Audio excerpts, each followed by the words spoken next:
It's the throttle body right here. It's where your air intake, air filter, and all that is connected. You know, clean it up good.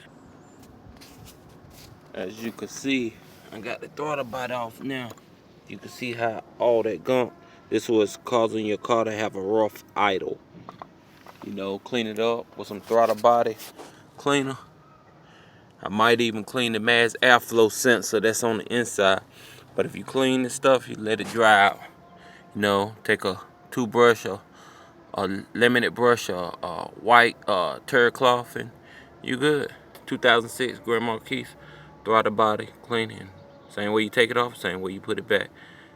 And that's it.